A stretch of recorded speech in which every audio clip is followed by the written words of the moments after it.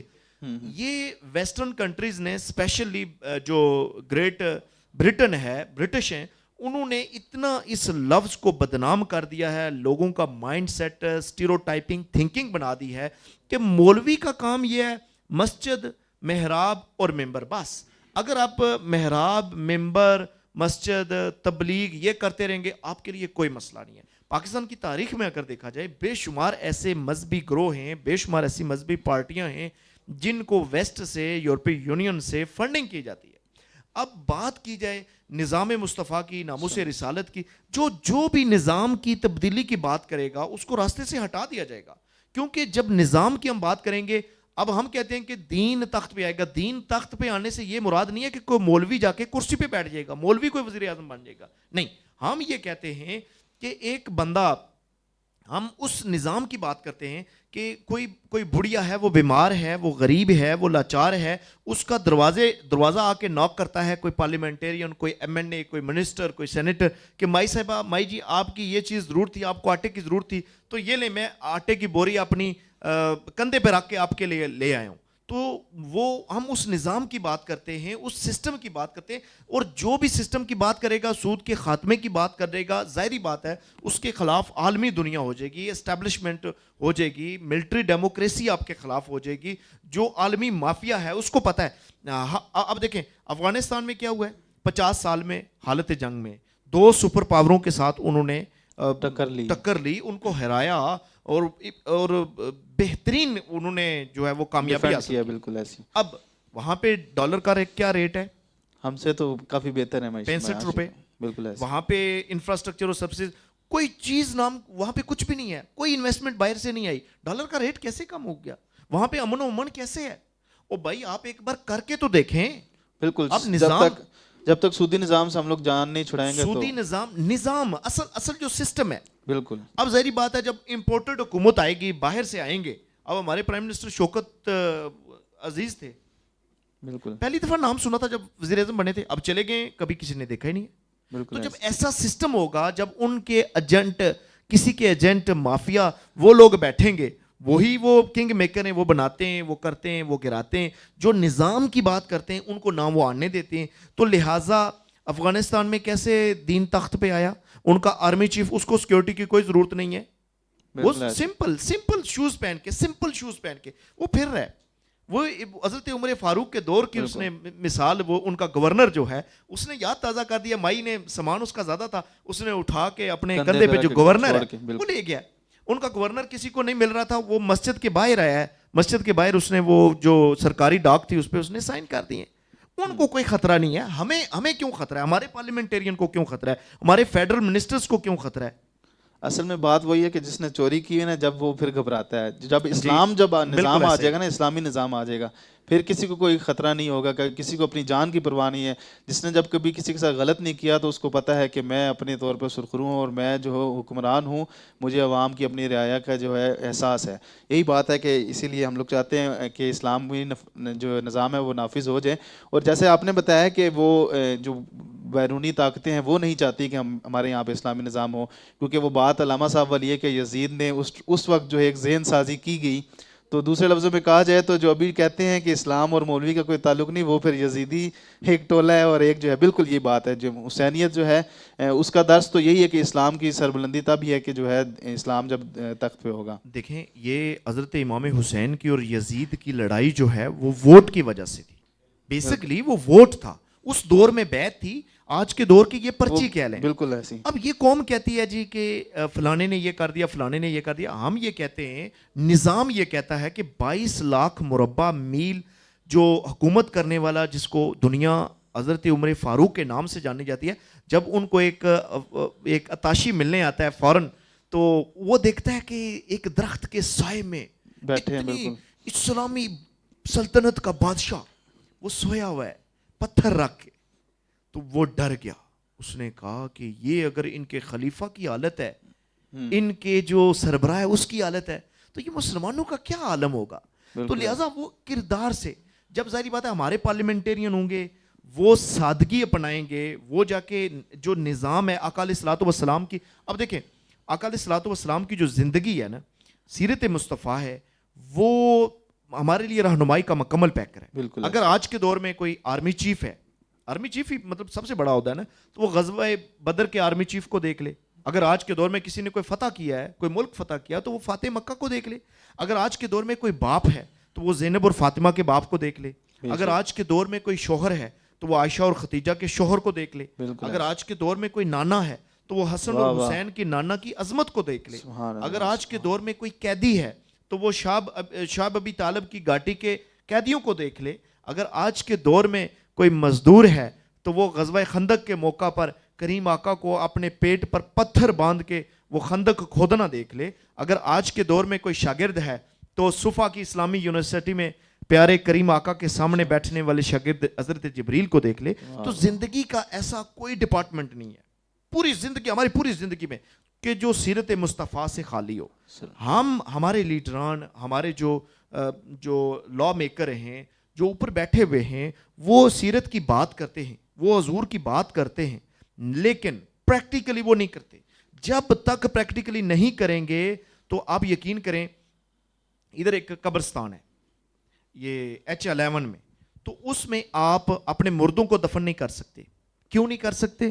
کہ آپ امیر نہیں ہیں.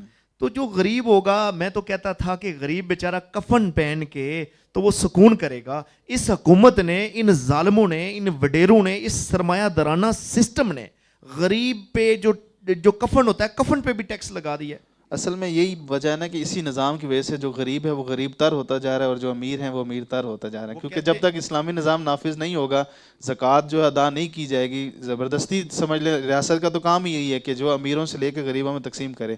جب غریب تک چیز پہنچ جائے گی تو وہ یہ سارے مسائل کا حل تب بھی ممکن ہے. وہ کسی نے کہا تھا نا کہ امیر شہر کے کتے بھی راج کرتے ہیں، غریب شہر ترستا ہے ایک نوالے کو. اللہ. تو غریب کیا کرے بیچارہ؟ وہ کس طرف جائے؟ کس جو اسٹیٹ ہوتی ہے، جو ریاست ہوتی ہے، وہ ماں کی طرح ہوتی ہے. بالکل ایسی. تو ظاہری بات ہے جب ریاست ہی اس پہ ظلم کر دے. آپ یقین کریں کہ سود کی ابھی امینی صاحب نے بات کی، سود اب ہمارا 22 سے 23% ہو گیا ہے. اب 100 روپے میں ہم 23% دے رہے ہیں. اب کس طرف ہم جائیں گے؟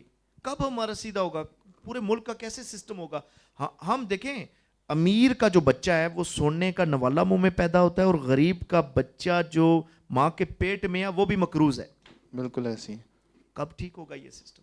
یہ تب ٹھیک ہوگا جب ہم ووٹ، یہ جو پرچی ہے، یہ پرچی نہ سمجھیں، یہی اصل کردار اسی پرچی کا ہے، اسی ووٹ کا ہے، اسی ووٹ کا کمال ہے. تو اس ووٹ کے ذریعے قوم نے، پاکستان نے، اس ملک نے ووٹ کے ذریعے ایسے لوگوں کا جب تک انتخاب نہیں کریں گے جن کا بے داغ ماضی ہو، جو کرپشن سے پاک ہوں، جو نوجوانوں کے روزگار کی فراہمی کے حوالے سے بات کرنے والے ہوں، تو تب تک ہم آگے ترقی نہیں کر سکتا. یہ نہ یہ ملک بڑھ سکتا ہے، نہ ہی ہمارا یہ سٹی بڑھ سکتا ہے، نہ ہی کوئی صوبہ بڑھ سکتا ہے، نہ ہی دنیا کا ہم مقابلہ کر سکتے ہیں. اب ہم کہتے ہوتے تھے کہ 2% کا، اب ٹکا بھی ہم سے زیادہ ہے. ٹکا ہم سے زیادہ ہے بھائی. ٹکے کو چھوڑیں، نیپال کی کرنسی دیکھ لیں بھائی، سری لنکا کی دیکھ لیں، انڈیا کی دیکھ لیں، چائنا کی دیکھ لیں, مالدیپ کی دیکھ لیں, بھوٹان کی دیکھ لیں, افغانستان کی دیکھ لیں. آپ سے تو ساؤتھ ایشیا میں سب سے غریب جو ہے وہ ہم رہ گئے. سب سے ہماری, ہم دیکھیں واحد اسلامک اٹامک انرجی ہیں, لیکن پھر بھی کیا کمی ہے؟ لیڈرشپ کی کمی ہے. بالکل ہمیں عالمی سطح پہ پوری دنیا میں کوئی پریزنٹ کرنے والا ایسا ہمارے پاس نمائندہ نہیں ہے جو دنیا کی آنکھوں میں آنکھیں ڈال کے بات کرے. دنیا میں آنکھوں سے آنکھیں ڈال کے وہی کرتے ہیں جو کسی کا مورا نہ ہو. اب ظاہری بات ہے کسی نے فورن سے بھیجا ہو تو انہی کے خلاف آپ بات کریں گے جنہوں نے آپ کو لایا ہو. بالکل ایسی بات ہے, کیونکہ اب ہم لوگ کا یہ مقام اس وجہ سے بھی ہے نا کہ ہم لوگوں نے تو قرض دار ہیں, ہم لوگ کسی سے بات نہیں کر سکتے. علامہ صاحب میں آپ کی طرف بڑھتا ہوں, انہوں نے اسلامی نظام کی بات بھی کی, اور جیسا کہ ہم دیکھ سکتے ہیں کہ فلسطین میں ابھی ہم لوگوں نے دیکھا کہ کتنے مظالم ڈھائے گئے. تو اگر ملک میں اسلامی نظام جب اس کا نفاذ کیسے ممکن ہے کہ جب, اور نفاذ جب ہو جاتا ہے تو انسان, ہمارا جو ملک ہے وہ کیسے دنیا کے ساتھ آنکھوں میں آنکھیں ڈال کے بات کر سکتا ہے؟ یہ آپ اسلامی اعتبار سے بتائیں کہ نفاذ کیسے ممکن ہے. دیکھیے, سب سے پہلے تو کسی بھی ملک کی بنیاد دیکھی جاتی ہے نا. پاکستان بنتے ہوئے جو نعرہ لگا کہ بٹ کے رہے گا ہندوستان, بن کے رہے گا پاکستان, تو پاکستان کے بننے کے لیے کتنے لوگوں نے, لاکھوں لوگوں نے شہادتیں دی, قربانیاں دی. بالکل قربانیاں دی. بلکہ جب ہجرت ہوئی تو لوگ چھپ جاتے تھے, وہ سکھ اور ہندو قتل کرتے تھے اور قتل عام کرتے تھے. بلکہ میں ایک پڑھ رہا تھا اس میں کہ ایک رسالے کے اندر آیا کہ لوگ چھپتے تھے سکھوں کے ڈر سے, ہندوؤں کے ڈر سے. تو یہ جو کماد, یہ جو گنے کا کھیت ہوتا ہے, اس میں 5-7 آدمی کٹھے, ایک گروہ چھپ گیا. جب چھپا تو ایک عورت تھی, اس کے پاس بچہ تھا, اس کی گود میں چھوٹا سا بچہ تھا. اب بچہ روتا ہے تو باہر پہرے داری ہے ان سکھوں کی, ان کو پتہ چل جاتا ہے کہ اندر بندے چھپے ہوئے ہیں, تو وہ آ کے قتل عام کر دیتے ہیں, ان کو قتل کر دیتے ہیں. اب بچے کی رونے کی آواز آتی ہے, سارے لوگ اس ماں کی طرف دیکھتے ہیں عجیب نگاہوں سے, اور ماں کیا کرتی ہے کہ ماں اپنے بچے کے گلے پر خود ہاتھ رکھ کے اپنے بچے کا گلا دبا دیتی ہے, اپنے بچے کو خود مار دیتی ہے. پاکستان بننے کے لیے کیا کبھی ماؤں نے اپنے لالوں کو خود بھی دفن کیا ہے, خود بھی اپنی جو ہے بیٹوں کی جانیں لی ہیں؟ پاکستان بننے کے لیے تو ماؤں نے اپنے بیٹے خود قربان کیے ہیں, خود اپنے بچوں کی جانیں لی ہیں. دیکھیے پاکستان بن گیا. مجھے دیکھیے, اب دیکھیے کہ ہم جس دور کے اندر جا رہے ہیں, کیا ہمیں یہ سوٹ کرتا ہے کہ ہم کسی ایسے شخص کو جا کر سپورٹ کریں یار جسے کل واللہ پڑھنی نہ آتی ہو, وہ ملک جس کی بنیادی لا الہ الا اللہ ہو؟ کیا ہمیں یہ سوٹ کرتا ہے ہم کسی ایسے ملک کو جو ہے وہ وزارت, کسی ایسے بندے کو وزارت دے دیں جسے دعائے قنوت پڑھنی نہ آتی ہو؟ کیا وہ ماں کل قیامت کے دن ہم سے پوچھے گی نہیں, ہمارے گریبان نہیں پکڑے گی کہ میں نے پاکستان بننے کے لیے اپنے بچے کی قربانی دے دی, اپنے بچے کا گلا گھونٹ دیا, تم سے اتنا ہی نہ ہو سکا کہ تم اسلامی نظام کو اوپر لے کر آؤ, تم جو ہے وہ پھر جا کر انہی لوگوں کو ووٹ دیتے رہے جو اسلام کے مخالف تھے. اب دیکھیے پاکستان کے اندر ایسا بھی ہوا, ایک شخص ٹی وی پہ بیٹھ کر جو ہے وہ یہ بکواس کرتا ہے کہ اس سے پوچھا گیا جب کہ تو شادی کیوں نہیں کرتا ہے, اس نے کہا اگر جو ہے وہ باہر سے دودھ مل جاتا ہو تو گھر بھینس رکھنے کی کیا ضرورت ہے. مجھے دیکھیے ایسے شخص کو تو گلیوں میں گھسیٹ کر جوتے مارنے چاہیے تھے, لیکن ہم نے کیا کیا, ہم نے اسے اٹھا کر سب سے بڑی وزارت داخلہ کا عہدہ دے دیا. کیا کل قیامت کے دن وہ ماں ہم سے پوچھے گی نہیں کہ کیا میں نے اپنے بچے کی قربانی اس لیے دی تھی, میں نے اپنے بچے کی قربانی اس لیے دی تھی کہ تم ایسے لوگوں کو اوپر لے کر آؤ جن کو اسلام کی الف سے بھی جنہیں واقفیت نہیں ہے, جنہیں پتہ ہی نہیں ہے اسلام کیا ہے.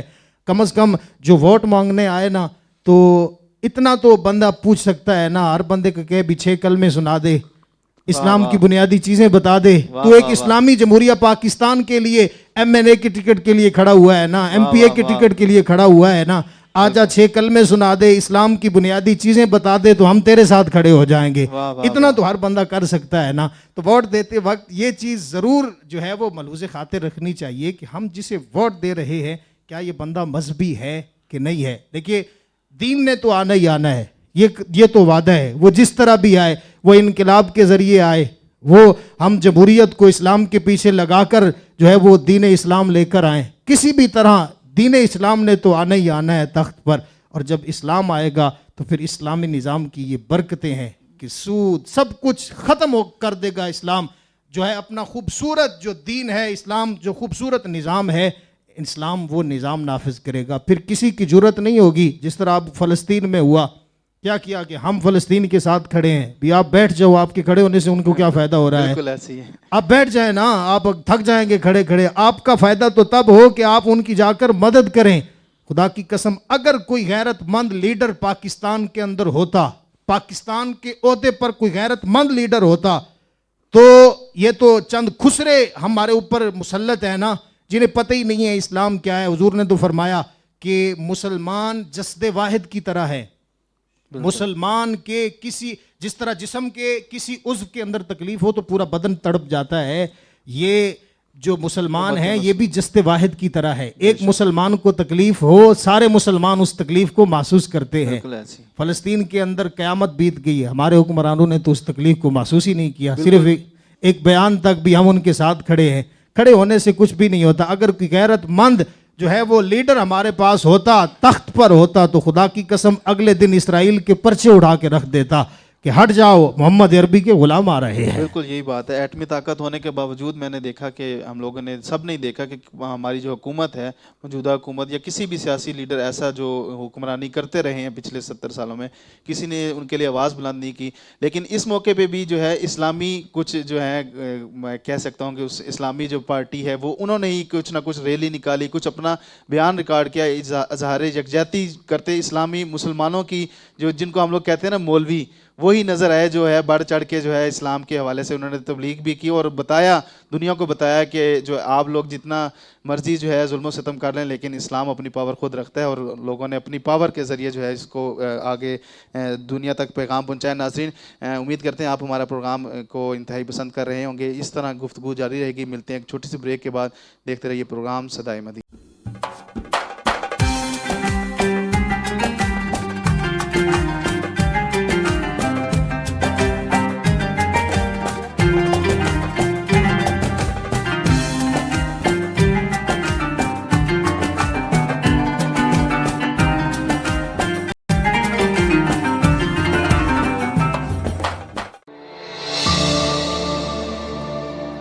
خوبصورت فرنیچر گھر کو مزید دلکش بنا دیتا ہے. شیرازی ہوم ڈیکورز آفس فرنیچر سے لے کر برائڈل فرنیچر تک, لکڑی اور کرچن کا کام آپ کی سوچ کے عین مطابق. کیا آپ فرنیچر کی تلاش میں ہیں تو آج ہی تشریف لائیں شیرازی ہوم ڈیکورز پر اور پائیں فرنیچر کی بے شمار variety. Double bed, sofa set, bedroom chair, centre table, dining table اور بنوائے من پسند ڈیزائن اپنی آنکھوں کے سامنے. یتیم بچوں کے لیے فرنیچر میں خصوصی ڈسکاؤنٹ. خوبصورتی اور پائیداری ساتھ ساتھ گورا فرنیچر مارکیٹ نزد یونی CNG H13 اسلام آباد. تو دیر کس بات کی ہے, فون اٹھائیں اور ڈائل کریں 0313 5316 205.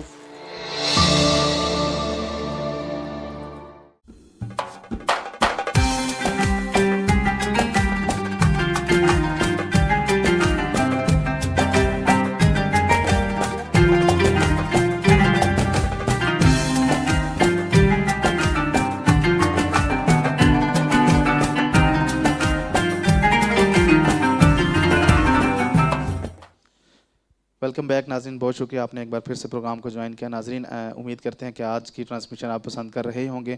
آپ سے ایک یہی گزارش ہے کہ ہماری اس ٹرانسمیشن کو اپنے دوست احباب کے ساتھ زیادہ سے زیادہ شیئر کریں. ہو سکے تو جو ہمارے چینل کو ضرور سبسکرائب کریں اور لائک اینڈ کمنٹ کے ذریعے آپ ہمیں اپنی قیمتی رائے سے ضرور آگاہ کیجیے گا. اور اگر آج کی اس ٹرانسمیشن میں آپ ہماری لائیو کال کے ذریعے ٹرانسمیشن کا حصہ بننا چاہتے ہیں تو آپ ڈائل کر سکتے ہیں 030055999134 پہ کال کر کے. آپ جو ہے ہمارے مہمان گرامی سے آج کے موضوع کے اوپر بھی گفتگو کر سکتے ہیں. جیسا کہ آپ سب جانتے ہیں کہ آج کی خصوصی ٹرانسمیشن انتخابات کے حوالے سے ہے. میں آج کے مہمان کی طرف بڑھتا ہوں. چودھری غلام قادر صاحب, آپ نے جیسا کہ بڑی اچھی جو ہے گفتگو کی, آپ نے بتایا کہ جو مسائل آپ دیکھتے ہیں ہمارے جو عوام کے حوالے سے, کیونکہ آپ سماجی کارکن ہیں.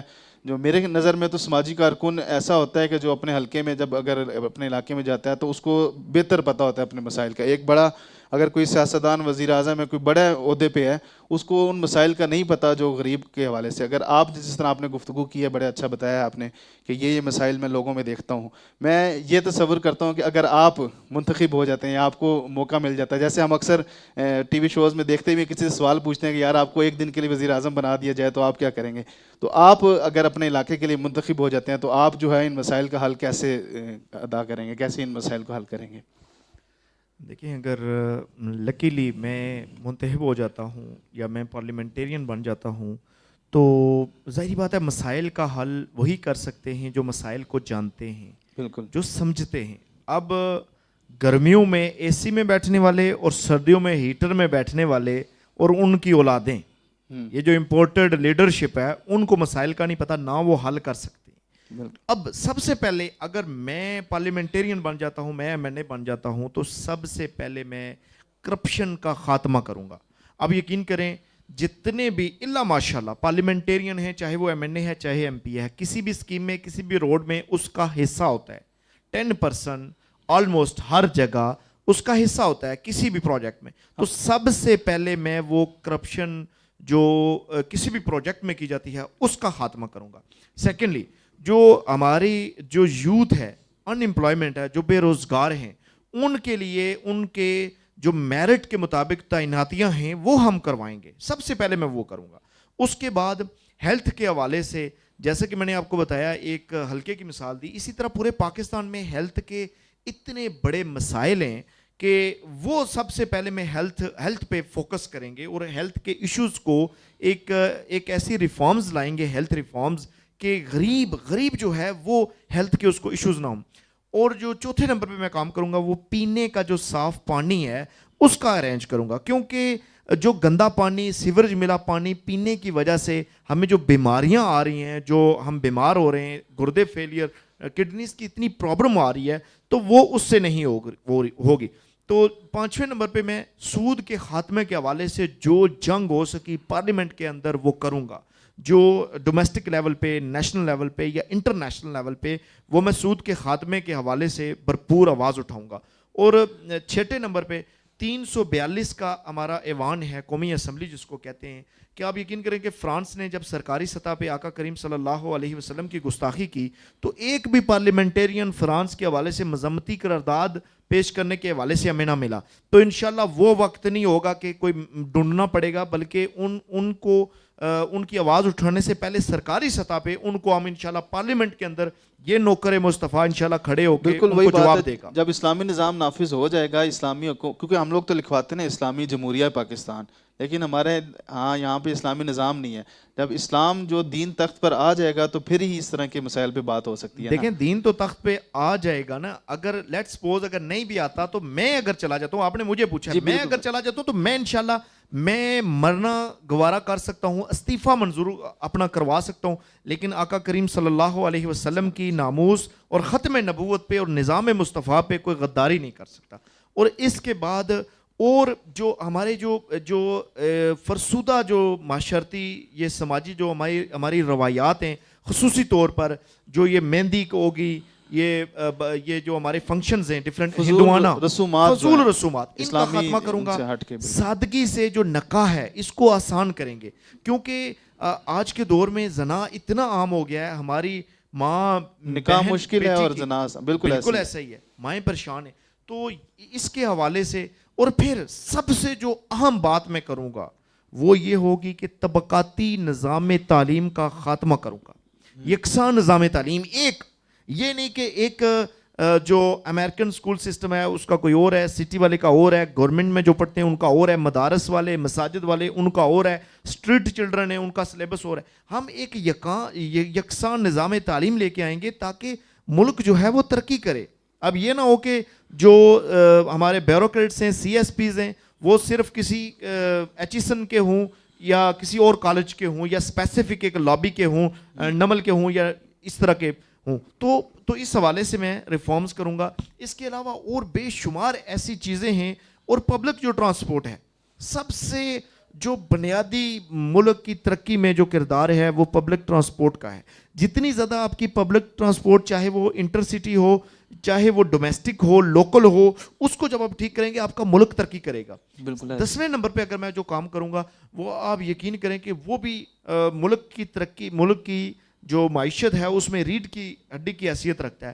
وہ یہ ہے کہ انفراسٹرکچر اور سروسز وہ اتنا جدید ترین ہم کر دیں گے اور اتنا شارٹ کر دیں گے کہ ملک جو ہے وہ اتنا ترقی کرے گا کہ ظاہر بات ہے ڈسٹنس جب ایک کمپیکٹ کی شکل اختیار کر دے گا آپ کا صوبہ، آپ کا ڈسٹرکٹ، آپ کا پورا ملک، تو ظاہری بات ہے پوری پاپولیشن کو جب وہ اس کے جو ثمرات ملیں گے تو ملک ترقی کرے گا. اس کے علاوہ اور بے شمار ایسے اقدامات ہیں ہنگامی طور پر جن کو کر کے ہم جو ہے وہ ملک کو ترقی کی راہوں پر، سٹی کو ترقی کی راہوں پر، ضلع کو، اپنے حلقے کو، اپنی یونین کونسل کو، اپنے محلے کو، اپنے علاقے کو، اپنی گلی کو آپ آگے فارورڈ کر سکتے ہیں. بالکل آپ نے بالکل اچھا پیغام دیا ہے، اور یقیناً یہی سوچ، یہی کردار جب ہم لوگ بھی اپنے بحیثیت انفرادی طور پہ جب ہم لوگ اپنے بارے میں سوچیں اور اپنے آپ کو اس طرح بہتر کرنے کی کوشش کریں گے تو معاشرہ جو ہے بہتری کی طرف جا سکتا ہے. آخر میں علامہ صاحب، رضوی صاحب آپ کی طرف بڑھتا ہوں. گفتگو تو آپ نے سن لی ہے، تو آخر میں کیونکہ ووٹ اب اگلا جو ہمارا اگلے جمعے کو پروگرام ہوگا اس دن تو کوئی نہ کوئی حکومت آ چکی ہوگی، تو ووٹ کتنا ضروری ہے اور اس کے بارے میں اگر کوئی خیانت کرتا ہے تو اس حوالے سے کیا آپ کہیں گے آخری پیغام اپنا؟ دیکھیے، میں آخر میں زیادہ لمبی چوڑی بات تو نہیں کروں گا، اتنا ہی کہوں گا کہ 76 سالوں سے ہم لٹیروں، ڈاکوؤں، چوروں کو ووٹ دیتے آئے ہیں. 76 سالوں سے ہم نے ووٹ گلی پکی کرانے کے لیے دیا. 76 سالوں سے ہم نے ووٹ جو ہے وہ سڑک پکی کرانے کے لیے دیا. اس دفعہ ووٹ ہم ایمان پکا کرانے کے لیے دیں گے. 76 سالوں سے ہم ووٹ جو ہے وہ لائٹوں کے لیے دیتے آئے ہیں کہ ہماری گلی روشن ہو جائے. اس دفعہ ہم ووٹ قبر روشن کرنے کے لیے دیں گے. 76 سالوں سے ہم ووٹ اس لیے دیتے آئے ہیں کہ ہم اپنے بچوں کی نوکری لگوائیں گے. اس دفعہ ہم ووٹ سرکار کی بارگاہ میں اپنی نوکری پیش کرنے کے لیے دیں گے. تو جب ہم اس کے لیے ووٹ دیں گے تو انشاءاللہ پھر اس ملک کے اندر ضرور ایک دن اسلامی نظام کا نفاذ ہوگا. اور آپ پھر یاد رکھیے کہ ووٹ ایک امانت ہے، یہ ہمیشہ اس کو دینی ہے جو اس کا اہل ہے. اور آخر میں پیغام یہی ہے کہ ہمارا ووٹ اس کے لیے ہے جو کہتا ہے کہ مر جائیں گے ظالم کی حمایت نہ کریں گے، احرار کبھی ترک روایت نہ کریں گے. نہ ہم شیخ، نہ ملا، نہ مصاحب، نہ لیڈر، جو خود نہیں کرتے وہ ہدایت نہ کریں گے. اور ہم سوئے حشر چلیں گے شہ ابرار کے ساتھ، قافلہ ہوگا رواں قافلہ سالار کے ساتھ. یہ تو طیبہ کی محبت کا اثر ہے، ورنہ کون روتا ہے لپٹ کر در و دیوار کے ساتھ. سبحان اللہ، ماشاءاللہ. ناظرین، جیسا کہ آپ نے آج کی گفتگو بھی ہماری سنی، جتنے بھی ہمارے مہمان گرامی تھے انہوں نے بھی وہی بات کی. اور رضوی صاحب آپ نے جو بات کی نا کہ گلی محلے پکے کرانے والوں کو نہیں دینا، تو کل میں ایک کلپ دیکھ رہا تھا سید پیر نصیر الدین نصیر شاہ رحمۃ اللہ علیہ کا. وہ انہوں نے بھی یہی بات کی کہ گلی پکی کے چکر میں ووٹ نہ دیں، پکی پہ تو تمہارے باپ دادا بھی جو ہے اسی چکر میں ہی رہے ہیں، تو آپ ووٹ اس کو دیں جو ہے ایسا ہو کہ جو گستاخ رسول نہ ہو، اس کا عقیدہ چیک کریں، جو اسلام کے لیے کام کر سکے. تو یقیناً جو ہے ووٹ آپ کے پاس جتنے لوگ آئیں گے وہ آپ کو جو ہے وعدے بود کریں گے. آپ نے وعدے کے اوپر ووٹ نہیں دینا. ووٹ دیتے ہوئے کم از کم اس انسان کا ماضی دیکھیں. مستقبل تو بعد میں پتہ چل جائے گا، جس کا ماضی اچھا ہوگا اس کا مستقبل بھی اچھا ہوگا. ماضی آپ دیکھیں کہ اس نے جو ہے وہ اسلام کے حوالے سے کتنی جو ہے اس کی خدمات ہیں، اور یقیناً جب آپ اسلام کو نظر میں رکھتے ہوئے اپنا ووٹ ادا کریں گے اور صرف اس نیت سے ووٹ دیں گے کہ کل بروز محشر جب حضور علیہ السلام کے سامنے جب آپ کا سامنا ہو تو آپ اس بات پہ شرمندہ نہ ہو کہ جہاں پر حضور علیہ السلام کی ناموس کے حوالے سے جو گستاخیاں ہو رہی ہوں اور آپ نے اس کو ووٹ دیا ہو جس نے اس کے لیے کوئی کردار ادا نہ کیا ہو. تو اس لیے اپنے ووٹ کی اہمیت کو سمجھیں، اپنے ووٹ کو جو ہے اپنے قومی فریضہ ہے اس کو ادا بھی ضرور کریں. اس کو اہمیت کو سمجھتے ہوئے ووٹ اس کو دیں جو آپ اس چیز کا اہل ہے. جیسے کہ علامہ صاحب نے فرمایا کہ وہ ایک شہادت ہے، آپ نے گواہی دینی ہے، اس بندے کے کردار کی گواہی دینی ہے. ووٹ آپ کا ضمیر ہے، اپنے ضمیر کے ساتھ ووٹ دیں. کسی کی برادری یا کسی اس چکر میں نہ پڑیں. اپنے حضور علیہ السلام کی رضا کے لیے، اللہ کی رضا کے لیے، اللہ کو حاضر ناظر جانتے ہوئے اپنے ووٹ کا انتخاب کرنا ہے. اپنے میزبان حافظ فہد رسول نقشبندی کو دیجیے اجازت. انشاءاللہ آپ سے ملاقات ہوگی اگلے جمعے کو. تب تک کے لیے اللہ حافظ.